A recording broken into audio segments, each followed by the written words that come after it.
Matt Lenihan Boxing Social in association with Forge Irish Stout, freebets.com, Empire Fight Store and Ready to Fight. We're here.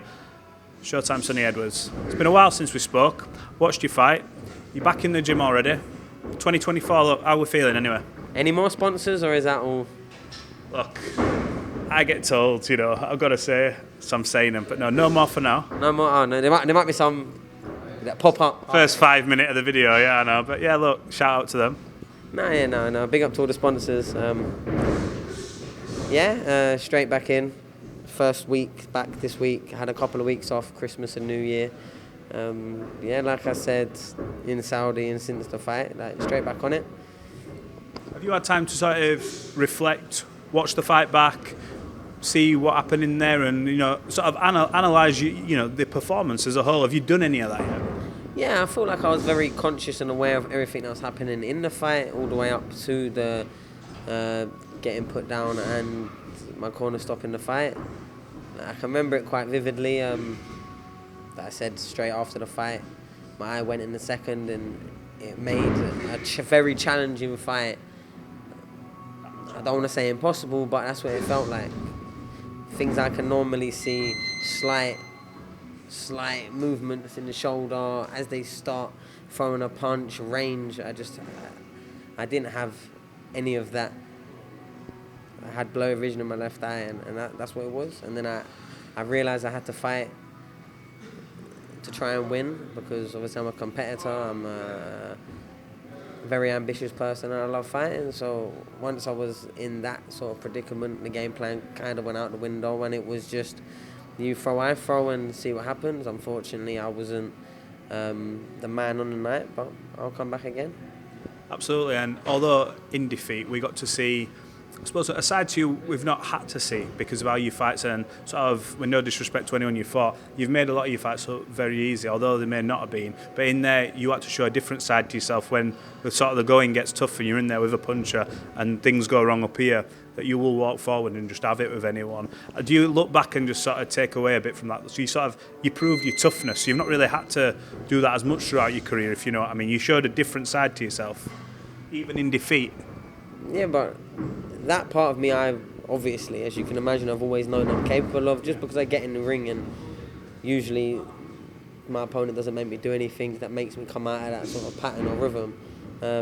But at the same time, I think you can clearly see over my last few fights that I've probably not wanting to be all on the back foot when I'm fighting. I know it sounds mad, I can do that against anyone, and it makes a very boring fight, and I can usually outscore pretty much anyone I'm in the ring with. I have been subconsciously, consciously trying to change that and alter that, still with the same principles. I didn't get to show them in my last fight, of course, but being in control of the feet, the rhythm, the distance, and finding the gaps is like what I like doing. But I'll be real, a fight like that is what I actually genuinely enjoy more. That's probably why people are surprised, because they thought I didn't enjoy fighting when it couldn't be further from the truth. Yeah. You're just using your smarts though normally, aren't you? Because you could in there, obviously you mentioned your eye went, so you had to sort of go blow for blow. Yeah, I feel like on the way up, especially as a flyweight, I was having to do so much for so little, really. So I was having to make sure I was winning at all costs and not giving anyone a chance to beat me. I needed to be world champion. I needed to sort of push for the profile. I needed to be in for the big fights. But against Bam, that was the big fight that everyone was watching. It felt like the world of boxing stopped to watch that one. And you know what? Yes, my eye went. It's not even like, I don't even want to make an excuse, because who knows what would have happened. He might have punched my head in even better. If my eye didn't go, who knows? But usually, the only way I could ever describe it, whether people believe me or not, is up to them. But whenever I'm in a ring, even the hardest rings, it's like I'm driving a car and I can see all the turnings as they come in, and I can take them if I want to. In that ring with the vision, it was like I was driving at 100 miles an hour, and everything was intense, even the things that weren't intense. And yeah, to some part, obviously you got to give credit to Bam. I feel like that could have happened in lesser quality rings, like lesser quality opposition, and I probably still would have got through as a 12-round winner. I genuinely believe that. But he's definitely good enough where I definitely couldn't, if that makes sense. But I feel like on another day things could have went slightly more my way. But that's me and my personal, like, it's not never to take any credit away, because at the end of the day, it was a punch that did it to my face anyway. But just, I guess I feel a bit hard done by it, is that I've had 20 fights, I've had, well, 21 now, I've had countless rounds of sparring, and I've been caught with much, much bigger shots than the one that did the damage to me. Do you understand? And even after that, he caught me with like another 300 punches, probably loads more cleaner, loads more accurate, and it's not like every time he landed, a lump was coming out of my face. Like, it was that, and then the cut, like clash of heads. It was only 2 things. Apart from that, it was a good fight. 100%, great fight, entertaining to watch, and even in defeat, I think we're sort of coming into that era of boxing now where fighters are taking more risk, and your stock's still on the rise. For this year now, is it just about getting back? Is it about becoming 2-time world champion? Is that what you're wanting out of this year? Yeah, 100%. And I'm not going to take full responsibility for that, but I feel like fighters like myself, inside the private conversations, that are really just pushing for, look, I will fight anyone, but just don't leave me high and dry if I do. Do you know what I mean? Once that method of application of business is applied, not here's a contract for the next 3 years, minimum purses, so anyone slightly better than a dead body of a pulse on the ground is going to have to be more money than that. Do you know what I mean? Like, that's what the business was for a while, and it's no longer. So now you're going to see the changes, because the fighters aren't all going to be in contracts. Well, I can fight anyone, and I get this much. So if you want me to fight a slightly up, I need more money. Like, but now it's real fights only. The people that are actually taking the fights, even if they're 2 fighters that no one really knows about, if it's a proper fight, put them in and put them on TV. And then them fighters that will actually take fights, will then spin off and make loads of other storylines, because as long as they want to box, they'll take fights. Like when you're turning pro and you've got a manager looking after you, and then you've got the promoter wanting you as their fighter, they're giving you a exclusive 3-year deal, might be 12 fights or 14 fights in that first 3 years. They'll write out minimum purses. This was before, like, so as a fighter, okay, I beat him. Okay, offer me 5 opponents. I'm gonna pick the easiest one. Like, okay, no, we want you to fight him. Well, if you want me to fight him, I want double the money, because he's double the opponent of that last one you gave me. Do you know what I mean? So they kind of was shooting themselves in the foot and making divas of fighters. Where if you literally prioritize the fighters that are exciting, will sell a fight, and will take a fight, win, lose or draw, give them another. If they lose, slip them down option. There's always someone below, there's always someone above in boxing. Pay them what they're worth, basically, for that opponent. Yeah, but it's more like, but this whole worth thing, people get a skewed version of worth, because, I don't know, one fight they got overpaid, or for a couple of months promoters were chucking more money at certain things, and then you see for the rest of that fighter's career, no one can ever compare with the deal they got at that point, so no fights ever happen unless it's all in their favour. I think if you start, everyone, you want to be on TV, have a proper on paper looking fight. Whether you're an 0-0 prospect and fighting someone that's like 2-0 or 2-1 or 1-0, or like, if you want to be on a TV slot, a YouTube slot, they're the fights you've got to have. If you want, to have the experience and, to get the journeyman and coming over to have a move around, do that on a small ball, or do it on at 5 o'clock. Yeah. Like when no one's watching, make sure the product every single time there's a fight night is people fighting for their life, because you see the best fights, and you don't just have a card of like 3, 4, 5 one-sided steamroll knockouts, and it may be a good main event because the main event sold the whole card, so the whole undercard, but you're putting through people of like 3-4 hours of fights that don't really mean nothing. But I do genuinely believe, especially from where I'm sitting on the Matchroom and DAZN side, it is really sort of the fighters that are prioritising taking fights are the fighters that are getting celebrated. And I can feel like I took the fight and lost, and I've seemed to have more of a rally around me than I've ever had at any point of my career, ever.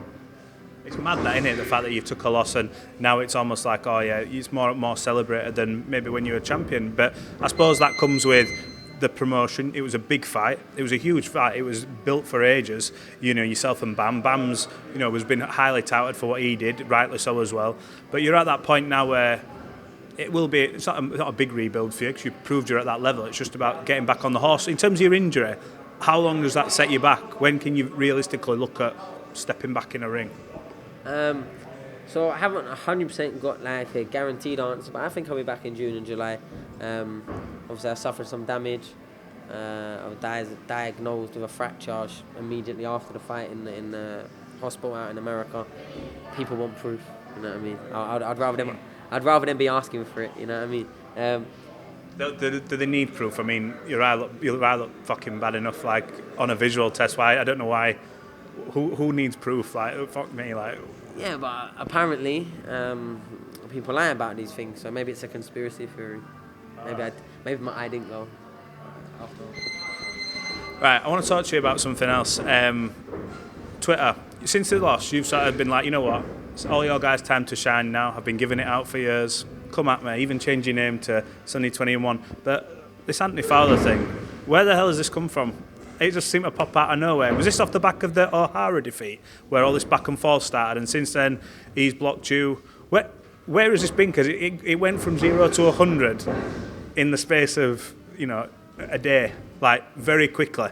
Do you know what? I could really start this story from ages ago, and I actually don't care that much about Fowler to completely humiliate him and completely ruin his life, because I could repeat stories that he told me out of his own mouth that would bury him.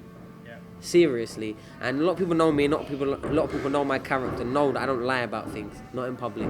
And there would also be many other members on GB that probably heard the same story, if not very similar, from him. I was a 19, 20-year-old kid, and it blew my mind. And I never liked him from then. He was always my brother's mate, and I never liked him from a private conversation in a boxing room, changing room, and the shit that he was talking about. That was what I never liked him from.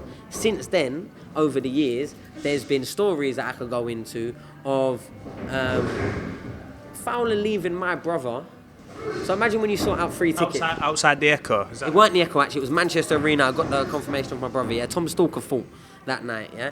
My brother travelled to Manchester with his missus at the time to watch a fight. They'd organised, when you get promoter free complimentary tickets, Charlie and his missus and Fowler and his missus, or whoever, yeah, was all together sat next to each other. Fowler got there half an hour earlier, yeah, saw that there was 4 tickets, took 2 of them out and sold them for half price to his mate outside, and then left my brother when he's ringing.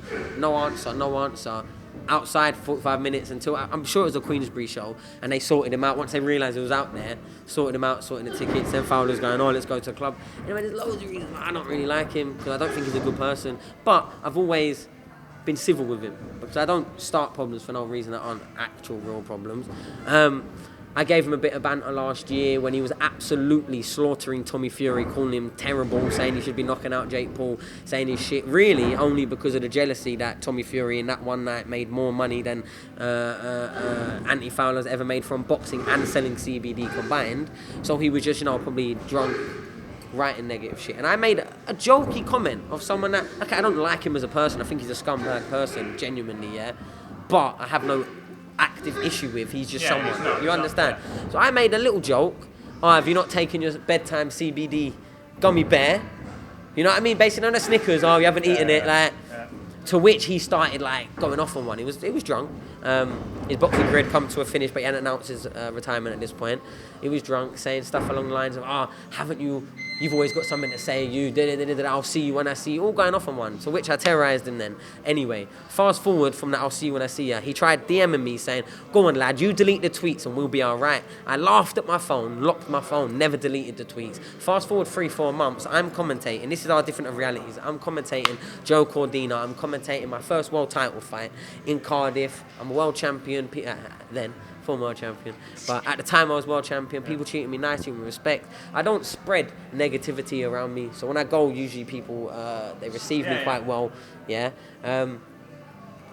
Anyway, so I finally bumped into Fowler after this spat before in the after party. Where I was up the after party and Fowler couldn't get in for whatever reason. He was downstairs on the ground floor. Yeah, truth be told, I just found out I was fighting this night. Yeah. So I was sober as a judge, and the people I was with were sober. But this time I'm on my own, and they're outside. Yeah, I see Fowler out of his face, stood there like this, with his 2 mates at the bar. Because I recognised one of them, didn't realise the other one was his brother. I walked straight up to him. First time I seen him, straight up to him, stood right in front of him. Yes, Fowler lad, what you saying? You said you was gonna see me when you was gonna see me. He wouldn't look at me at first, like there was a smell in the room. Yeah. And then he went, don't chat to me, lad, don't chat to me, lad. Let's get outside. To which I went, come, let's go. Turned straight away, yeah? He half tried pushing me in the back, but I was already walking. He didn't barely touch my back. By the time I got to the door, there was 4 lads. For context, there were 4 Somali lads. I'm quite well known in the Somali community. I've got a lot of Somali friends, and it's quite a small community nationally. So these 4 lads jumped up. They want a picture of me. They know my friends. They were showing me love. Right as we was walking out to have this discussion, yeah, as I'm trying to stop the conversation, it's only just started, I hear a whisper from the side of mine, we'll leave it, yeah, lad, have a good night, and shot back in.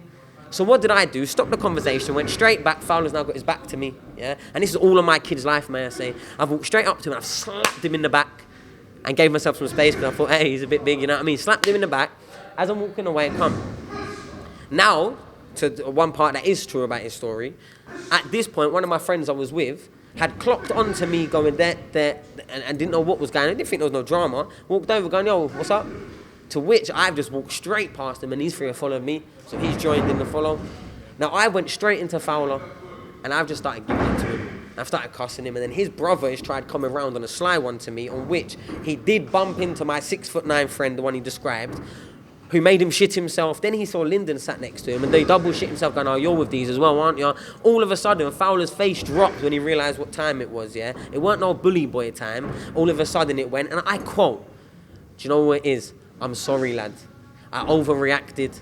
I hadn't slept in days. My baby was giving me, weren't sleeping properly, and my missus was giving me a headache. Lad, I'm dead proud of you. Look how far you've come. I've known your brother since you was coming up. I've seen you come up, lad. And then, after all him sucking my ass, yeah? Sucking, bear in mind, I'm sober as a judge, and this is on my two kids, yeah? May they drop wherever they are right now. He then goes to me, but lad, like, okay, my boxing career hasn't turned out the way I wanted it to, but I'm a millionaire in my own right selling CBD. I don't even think he made it to the CBD, but I knew what it was thinking, to which I paused him and I went, see, and that's why me and you will never be friends. The only thing you care about is money. You're a greedy man. The only thing you care about is the fact that I made a comment about your business. That's it. Nothing like... The only thing you care about is your money being affected, because let's face the reality, yeah? CBD, of course it works. Every human body... And when I say, of course, it works, I put it in, like, brackets, because it works a little bit, yeah? Depending on product and whatever it is, yeah. Firstly, but every single human body, before their respiratory system is fully formed, their endocannabinoid system is fully formed. So that means the human body in fetal state can absorb CBD, THC, any endocannabinoid, yeah, through the system. So our body's made to accept it. So when you have someone that's never sort of smoked or touched any of this side of things, and they have like a little bit of very weak, very low quality CBD, they'll see some of the benefits that people that do it in moderation will find. Because there is, there is a list. Just go look at Anthony Fowler's CBD page, and you can see the list of benefits. But of course it works a little bit. But then when you're getting wholesale, the cheapest, selling it for the cheapest, realising it's easier and cheaper to follow 50,000 people on Twitter and give away loads and loads and loads, because that's cheaper advertising than paying someone like me or paying an actual like influencer of this sort of shit to actually brand it, because it will cost more. They'll just interact with people and make out virtue signaling like they're doing good, when really they're making profit margins and just skimming a little bit, giving a free out as advertising. Do you understand? And that's why they've got people on commission, like Paul Mercer. No issue with these, Gary Cotton, no issue with them. But they're just on commission. They post it out, they sell it, they get 40% of what the sale was, because there's that much margins on it that they can make all of that. Yeah. He's saying he don't make barely any money, but in the same time saying, oh, this is my old car that I'm getting rid of, and this is my new car. You know Forbes list. He was in Forbes, wasn't he, as well, apparently? Come on, it don't take much to look into that. You know what I mean? Yeah. So, is it going to take up to squash this beef? If you see me, you're going to approach this with him and go, look, what's crack? Why? Or have you just like, well, I've done that already kind of thing? How does this sort of come to an end? Because I know he's blocked you, but seemingly this is something that's... You're going to be in the same circles. He still goes to boxing events. Yeah, but no, he doesn't really. But what you got to remember is, after he apologised the last time, and I swear, I did not apologise back, yeah? Because I was having a laugh. That first tweet that spiralled, I was literally having a laugh. Like, it weren't that serious. I was like, fucking hell, leave Tommy Fury alone. He's only been boxing a couple of years, but go back and look at it. It was hounding him. Anyway. But when I said, oh, you said you will see me when you'll see me, here's me seeing you, and you ended that with an apology. Well, the next time, it will be the same. I'll come and see what you see. Like, because I know Fowler, like, and the people around him from outside, and Fowler's never been that sort of guy. He's a bully. He likes to make everyone think that he's something, but the moment that he gets his trainer stepped on, his arse falls out, unfortunately. That is Fowler. So I told him then, there's not one part of me that's inch scared of him, not one. That's why I will say what the fuck I like. You block me, I'll keep terrorising you, because you do it. And like I said, you apologised the last time, and I was like, that's cool. You got to buy from me. He was safe. I never publicly said nothing about him. I still thought he was a bit of a dickhead. No, more than a bit of a dickhead. I still thought he was a muppet, to be honest, but Like, he was out of boxing, he'd retired, sad story, and he's doing all right, scamming people with CBD. So, like, to me, he's nothing. But then, okay, I go and challenge for a unified world title, and he's tweeting and deleting tweets. Like, people aren't going to screenshot and send them to him. Like, I'm not going to see him. Yeah. You know what I mean? But he'd have, like, a little buzz when he's pissed, and then delete it in the morning. But then I just let him, and I put a tweet out saying, there's a few of you that are going right now, I'm going to let you have to the end of the year. In 2024, I'm coming back. And this year's going to be mine. I'm going to terrorize everyone because I don't actually care. I don't give a fuck. I will terrorize whoever I want, and then I'll come back to the scene and walk around like I never said anything. And if anyone wants to go there, we'll start from there. I do not, one part of me is not scared of Fowler. And he knows that because he saw the whole thing last time. So I don't know why. Okay, yeah, I waited for him after he said about me quitting or whatever. Like, if he wants to call me a quitter, like, I don't actually care. But do you not learn from your mistakes? But he did delete that tweet as well, and then even put like another tweet out the next day, like explaining what he really, really, really meant. Like, oh no, I don't mean he was like just on eggshells. But when obviously then O'Hara goes in, challenges for a version of the world title, a level that of boxing that Fowler never got to. He thought he was in his GB tracksuit for so long that he was so special because people told him, gave him like £1,500 a month sponsor, tax-free sponsor, like. He thought it was so special because he had physios and 4 different padman and like England tracksuit, GB tracksuit to death, that when he had to turn pro and improve it as a pro and didn't prove it, he didn't understand why the world fell away from him so quickly. And the simple fact is he wasn't nowhere near as good as he ever thought or got told he was. He was a 3-round fighter and that's it. When he turned into the big boy fighting, we all saw what happened. He didn't beat... His best win is a 2 times retired and back Brian Rose over points, and he lost 3 rounds. Brian Rose was about 36, 37, 38 years old and had been retired and hadn't had a proper win Brian Rose for a few years. That's Anthony Fowler's peak. So, yeah, I don't even want to keep speaking and going over it, but it's just the cheek of it that he puts a video like half explaining the truth. I never apologised. I said I reacted. No. It started off as let's get outside. Then you saw that there's people out there that fought with me. You went back in. I come and got you again. And it weren't even them. Then he bumped into who I was there with. And then he really shit himself, like. But then when there was him, his brother, and his mate that I was very familiar with, I didn't know his brother, but I walked straight up to them on my own multiple times. But then he'll go out and put a video on. But the only thing he cares about is his business. But I might launch a company called Cheaper Than Fowler's and just get the exact same wholesale CBD as him, because you can tell by the packaging, yeah. Cheaper than Fowler. And just sell it for cheaper and just not make a profit. Because there's that much profit in CBD, yeah, legalised drug dealers, there's that much profit in it that... Is it for regarding his business, putting that to one side, obviously, everyone after boxing, they've been boxing, they all try and make money because you've got an afterlife after boxing regardless, so everyone always wants like the passive income, properties, whatever you do. Is it more him as the person that irks you rather than the fact he's gone and done a business? No, but I know the story of the business. I know who brought him on board of it, how he took it over, who he fell out with. Like, I actually know a lot more about a lot than he actually knows. So I actually know, like, when things started changing, what the ethos of the business was before, what the ethos became at certain points when it all of a sudden started getting bigger and become... I remember at one point, Supreme CBD posted Anthony Fowler just being an ambassador. I can remember that. And then at some point, it did company houses... all of a sudden, you know what I mean? So it's his. You know what it is? It's more like who he stands for as a person. Because all he cares about is money. I'll tell you that now. And I don't really like people like that in life. I feel like once you just worship the money god and you'll put all your morals and everything. Like I could tell you some raw stories about him and why he doesn't speak to his famous family members. I could tell you what he was trying to do and get away with, and why certain famous family members don't speak to him. Do you understand? Like, I know way more than he thinks I do when he's running off his mouth like, yeah, you little rat, I'll see you when I see you. Well, last time you saw me, you shit yourself, and you didn't see me. You saw me when I got to you. I went straight up to him on mine, and he still tried to avoid it at first. It gets me mad. Is there a particular name? Because you've been very adamant about you've wanted to fight for years, and for many a year, you know yourself, and everyone always used to say, look, nobody really wants to fight Sonny kind of thing, but you wanted to fight Bam, you got Bam. Is there a particular name you want to get in with now? One that sort of goes, you know what, I can get my teeth into that? Or is it anyone with a belt? What is it for you now? Yeah, Anthony Fowler. Seriously. Genuinely, like, who do you want to get in the ring with? We could get a catch weight if he come out of retirement. I see he's losing weight. You know what I mean? I heard CBD gummy bears are great for weight loss.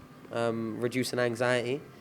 You know what I mean? And if you take them 2 hours before bed, you're less likely to wake up to some replies to me in the morning. All right, fair enough then. Sonny, look, always a pleasure catching up with you. Looking forward to seeing you get back. Obviously, tough defeat to take, but you're back in the gym already, and we look forward to what's going to be a good year for you. So thanks for your time, I appreciate it. Yeah, no, thanks for your time. And for me, I don't know how other boxers experience sort of this range of emotions I'm meant to be feeling, but from where I see things, you seem pretty cool. Like, I know what a boxing ring is. I've spent my whole life there. I know what the other side it can look like. I know what the flip side is. I've still got a lot of confidence in myself and my ability. I've always said I'm a great fighter. It's going to take a great fighter to beat me, and that's what it did. The card kind of shuffled in his favour, I think, for me.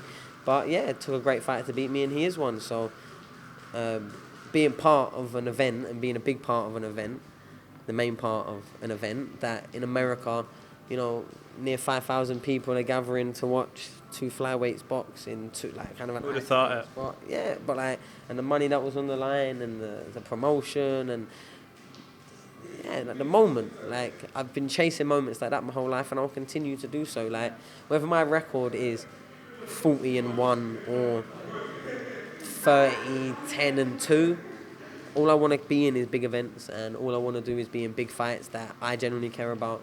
And you ask me next, well, who do you want to fight? Anyone that's a hard fight. I don't want to go, okay, I'll have just a couple of easy and get some confidence. Like, I don't really care about that. While I'm physically able to do so, I'll push my body and my ability to the max I possibly can. I don't think I got to show my best on my last one. But it is what it is. I'm the loser, and I can be a good loser. People forget that, okay, I talk always a lot before the fight, but every single time I've beaten someone, I've been a good winner. I've been a gracious winner. I've never rubbed it in their face. I've never, like, carried on the terror. And I'll go back and look and find one. Even when I've had real bad build-ups, I've still shooken the hand. And, you know what I mean? I can be a gracious winner. I can be a gracious loser. I know what boxing is. I respect it dearly. I've given my whole life pretty much from 9 years old to it. I've been there, witness to people, you know, pretty much losing their lives in the ring, never being the same in the ring, getting knocked out and never wanting to return to the ring. Like, I've seen it all firsthand, so it's not like I've ever been alien, that I'm just this special, like I get in the ring and it can never happen to me. I always respect my opponents, I always respect the sport that I'm in. That's probably why I've got so far, because I genuinely do respect it. I don't... It's probably why you're dealing with, it's probably why you've dealt with defeat in the manner that you have and wanting to get straight back on. Yeah, for real. And if it weren't for this, putting me out for 4 months, like I'm suspended for 4 months because of the injury. I didn't know you could get 120 days from a boxing ring. I didn't know that was possible, but apparently you can, and I've got it. So like I said, I physically can't box right now, and I'm still here because the reality is, okay, I've got my family, I love them dearly. Okay, I've got my partner, I've got my friends and things I do, but boxing's all I do. You know, boxing is all the conversations I have. I've spent the first week and a half of January, my new year, making fights for fighters I manage or helping out fighters I'm involved with, or like it's been pretty much non-stop, pretty much a phone call every single day, speaking to him, speaking to fighters. So like, even though I can just not even distract myself, I don't really need to. Like, I've made a commitment to boxing, and I'm gonna be here until the end. I've made that commitment a long time ago, because there's nowhere else I could start thinking about something and then pick up the 19 years of experience that I've got to get to this space from 9 years old to 28 and pick it up in any other industry. So I'll always be here adding value. I'll always be here working, turning out fighters, managing fighters, getting them opportunities, training fighters, who knows, promoting in the future, commentating already. I think that's probably definitely in your future from what everyone's saying. Yeah, but all I care about is being involved in boxing, and that's why when you actually realise my relationships in boxing, I might seem like this mad, volatile, fly off the hinge all the time sort of character, but when the reality couldn't really be further from the truth. Just picking this back up with Showtime Sonny Edwards, my cards had an absolute mare there. You were just talking about, obviously, boxing and what you've got in life, and saying, look, all this experience I've got, very calculated, but you're not just some mad volatile character who, you know, goes off on one kind of thing, everything's done for a reason. So sort of pick up on where you were sort of going off with that. Yeah, like, people give you reasons, and people make themselves targets even when you don't even look for them. People will dig at you, people will give you reasons privately, away from it, in faraway conversations, for why I sometimes go off the way I do. And at the end of the day, it's me getting something off my chest, but at the same time, it's entertaining. It's getting people to speak about. And if people give me a reason, I don't live in this world where like I'm scared to speak my mind. If anything, very much the opposite. I know how not to get sued. That's good. If you look at how I word things, it'd be very hard to ever sue me. You know what I mean? Yeah. If you actually look at how I word things and when I word things and to what I reply to when I retweet stuff, how I paint the narrative, like, it's probably why I haven't, to be honest. Yeah, that's weird. Yeah. But because it would be very hard, like, because you've got to actually say that something has happened or someone has done something. Yeah. You know? Do you think people need to learn the lesson to sort of not play the game with you on social media? I think a lot of people have. Because I for the life of me, like, we've had this conversation with other people before, when I see some comments I just think, it's only going to go one way, this, and it's always going your way. You know what? Because deep down, yeah, like, there's a couple of parts of it. One, yeah, there's nothing anyone can ever say to actually hurt my feelings. Like, that's one big part of it. Like, it doesn't matter what it is, no one can actually say anything to hurt my feelings. So I like back and forth. I think it's like fun. It's like sparring. It's like wit sparring. It's like you try to say something bad about me, I try to say something bad about you. So like, if they get me, I like it because it so rarely happens. You know what I mean? So it's never personal for me. But what happens in this life is people have very, very, very, very fragile egos. And they don't like people talking about them. They want to control the narrative. They want people to think they're nice people because deep down they're really not. I know at human surface level, I'm a nice person. I'm a good person. I know that at human surface level. Whatever anyone might think about my character or my personality or what I do with my day or how I speak or how I argue people on Twitter sometimes, like however they actually feel, I know deep down I'm a good person. I've got a lifetime of things I could. So I don't know, I don't care about external feedback and validation. Like, I don't need extrinsically people telling me how good I am or special I am for me to believe I am. So, because I don't live with that mindset, also flattery kind of makes me feel weird. You know, people like, most places I go, oh yes, champ, can I have a picture? Oh, can I introduce my son? Oh, can my girlfriend have a picture? Like, is that because you see yourself, you're just everyday kind of guy though? No, because outside of being able to box a little better than most people, like, I'm very, very regular. I'm the same as everyone else. We've got 2 arms, 2 legs, like, and it's not me just saying it to stay humble. No, like, that is the reality. Okay, I make decent money, like everyone that gets to my level of boxing, I make decent money, and it will hopefully go on so I can provide and build up my own, have my own independence outside of etc, etc, etc.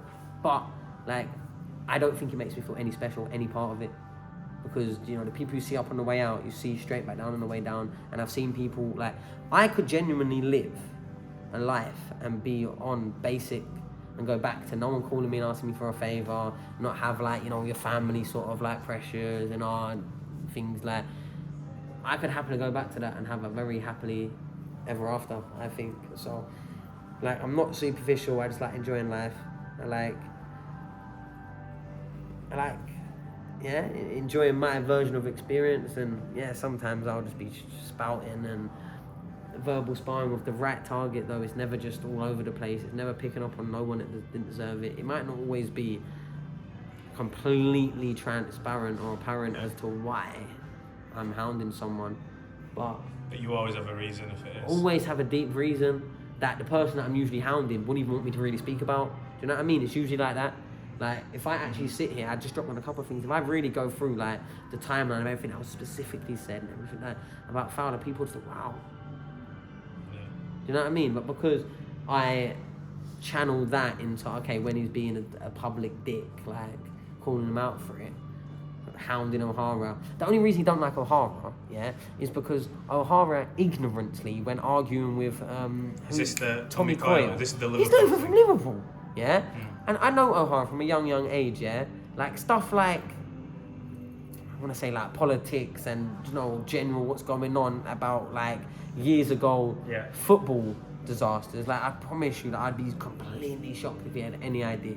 But at the time, Fowler was trying to build up some support in Liverpool, so the fact that he could jump on it and blow it out the water and like really like spend like a hate campaign, he was only doing it because no one in his city likes him. Facts. You know how many messages and phone calls I've had from people that used to be mates with him or been in gyms with him and like telling me exactly more and more the shit I didn't even know about. Yeah, he's not liked. I was ringside when he boxed Scott Fitzgerald and he was getting booed by a lad from Preston, wherever he's from. In his home city, you know what I mean? I was there ringside, go back and watch the fight, yeah, when he gets put down, there's one person in ringside that jumps up and it's me, celebrating Fitzgerald, you know what I mean? And that's facts. But like I said, he's picked many a reason why, like, it spills out like this, but if people want to be out like that, like, how can you be slaughtering people all the time, slaughtering Tommy Fury, slaughtering me, slaughtering O'Hara, and then the moment someone says anything to you, it's all like, oh, watch when I see you, lad. But the last time you apologised, it blows my head. And then putting like head gone fucking in a video in his car, like talking for 3 minutes, just lying. Yeah. Going, oh, even Lyndon said he was embarrassed. No. Lyndon stood up and you lot shit it. That's what happened when Matt Lyndon was embarrassed. Lyndon's my boy. I've been back from Saudi with him. I was speaking on the phone when we were watching your video. Like, you fool, he thinks he can just lie publicly and like, oh, everyone's gonna believe him. And all I'm saying is, yeah, until he started selling CBD, he didn't follow 50,000 people on Twitter. Yeah. So this person that's so nice, don't make no money, but then posting about his cars and that, like, people need to see through it. People really need to see through it. It's actually kind of like, and for me, like, I don't want to talk down on no one, but a lot of his client base will be people that are suffering with low, like, confidence and low self-esteem. And he's targeting their naivety to chuck something at him and get them hooked on like, oh yeah, he's following me and he's chatting to me and he cares about it and he's got people running his account. Do you know what I mean? It's just pathetic. It's all it is, a money-making scam. And for me, I hate people that take into the evil of money, like, genuinely. I don't. It's why I don't really sell anything. It's why I don't promote nothing. Like, it's why I don't really push nothing, because the things that make the most money in this world are people working on people's problems and their vices, you know what I mean? And convincing people that there's a little bit of CBD. Yes, every single person should have something in their endocannabinoid system in a month. That's fact, that's science, yeah? Okay, we live in a world where we're not encouraged or educated that way. But of course it's going to work a little bit, but not the shit that he's selling, you know what I mean? And it's just like, you're dealing with people that want to believe in it, so they'll convince themselves, because you'll still chat with them, that it is working, when the reality is, they're just wasting money on buying his new car and his new house. And I'm sure his missus sells like skincare products and weight loss regimes that don't work. You know, like you'll cover yourself with this mental health, I'm doing this for the good of people, but the reality is just I'm a greedy scumbag that cares about only one thing. Mm-hmm. And that's what I don't like, to be honest. Oh, but yeah, it's a good business person, I guess. Forbes. Have you got, before we sign this off, have you got a message to your supporters, the genuine ones who've always been supporting you, supported you out there, you know, to fight with BAM? You got a message for them as you head into this new year? Yeah, for the supporters and the haters and the neutrals alike, I'm gonna be here. I'm gonna still be here in 10 years, 20 years, 30 years. At some point, it won't always be fighting, but it probably will be for, I don't know, good while longer. I'd say another 10, I reckon. Another 10 years? Yeah, I'd say. Maybe have a little break, a little 6 months, 9 months, maybe a year hiatus at some point. But yeah, I'd say another 10. It'll be hard for me, because... I was about to say, you're going to find this tough to walk off. Seriously, because I just, you know, in some ways, especially the last 3 rounds, got my arse handed to me by the best in the division, who hit very hard, damaged up my face, and I'm in the hallway, walking away from the ring of just getting beat, and I'm in the hallway stopping by my promoter thinking about when I'm fighting next. Like, I have issues. I enjoy it. Well, I think it's fair to say it's been a good ride so far, and if it is another 10 years, it's going to be an incredible 10 years. Whether you're in the ring, out the ring, promoting, doing what you're doing. I appreciate you giving us so much time today, because I know you've just popped in to do sort of a session, but thanks for talking to Boxing Social, and hopefully we can catch up soon. Ideally, when you get a fight announced and something happens. No, thanks for that. Appreciate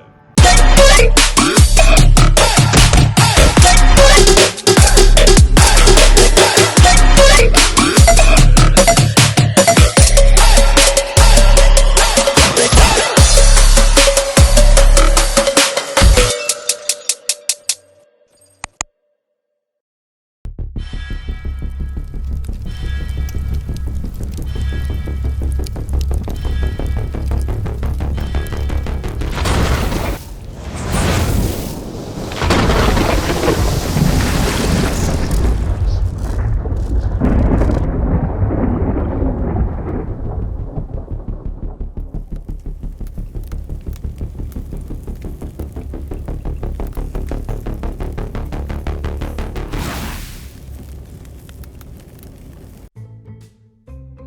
We need to think of a new advert for freebets.com.